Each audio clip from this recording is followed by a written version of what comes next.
Embarrassed? Embarrassed? It is a has to happen, needed procedure. Age plays a part now. Hush and go. Embarrassed? Don't be. Poked and prodded and well mashed, squeezed and squashed, a flash and a squeal. Move over, turn here, stand there, closer, now over, close, hold still. Embarrassed? Does that hurt? You okay? Pushed and pulled in ways unknown before, seen by more eyes than ever before. This is me, that is mine. Embarrassed? I'm glad it's over. I wrote this on December 11th, 2007. I had just had my first mammogram. I was 50. Yes, that's later than the suggested 40 years old, but there were reasons I waited that I won't go into now, and I didn't argue with them. I just didn't go.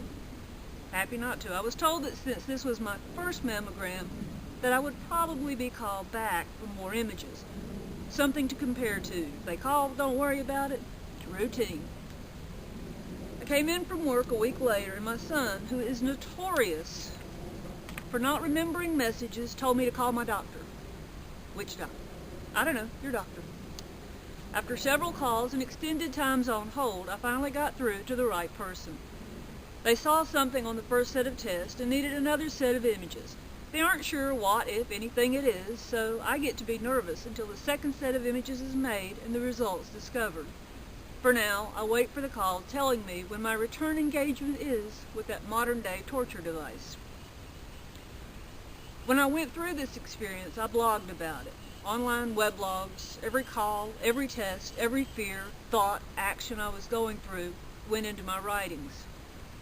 I'm creating these videos, again, to share my battle from then, right up until now, in the hopes and an offer to someone that may be facing this, the knowledge that they're not alone. Even when they feel like it, they're not alone. From December the 26th of 2007. First, I knew that I had that appointment this morning. I had hoped that it was just imaging for a comparison, but it wasn't. They only wanted images from one side and from certain angles. I didn't know until today that I could actually get in that position, but when you're clamped into one of those things, you can and will stand any way they tell you to. She took the first set of images and sent me to wait. She came back and needed more, and then sent me to wait. For the third time, she came back and needed another. I was then told I could get dressed and go wait in the lobby as they wanted to do an ultrasound. The technician caught the look on my face and was quick to tell me that when there's something they weren't 100% sure of, they'd do an ultrasound, that there's probably no cause to worry. I didn't believe her, but I didn't argue. I went back and sat down beside my mother and waited. It wasn't long before I was called back. I followed the technician down the long hallways until she ushered me into another room. Giving me instructions, she left. When she came back, I was ready. She set to work, and it was obvious that she knew exactly what she was doing. I watched the images on the screen and wished that I knew what I was looking at. Finally, after what seemed like forever, she told me I could get dressed. The doctor there was going to examine the images and then send the results to my doctor. She said to wait until at least 2 before calling. When I called, I found that the doctor's office was closed on this day. Just means I wait another day. It's routine. They said don't be scared, but I am. I watched image after image dance and wave across the screen, and she kept going back. And she kept going back. I could tell. The shape is now fixed upon my brain. I will see it in my nightmares. She laughed at my jokes. Wisecracks made to cover up, to hide the nerves that were threatening to break. She kept going back. They had taken the first images, sent me to wait. Came back, needed more, and I went to wait. One more, just one more, and the nerves began, and they sent me to wait. Then they sent me to another test. Don't worry, it's routine, but I do. And she kept going back. Now I am home, and I wait for the call. Don't worry, routine. But if they don't call you, call them. It's routine, don't worry, but I do. Mom was there. I told her they told me nothing. I lied. It's routine. From December the 28th of 2007.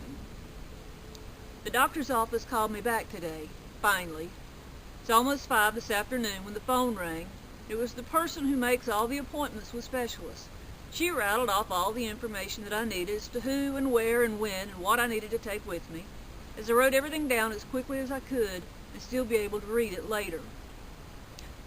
I just want to crawl in bed and pull the cover over my head and pretend this isn't happening.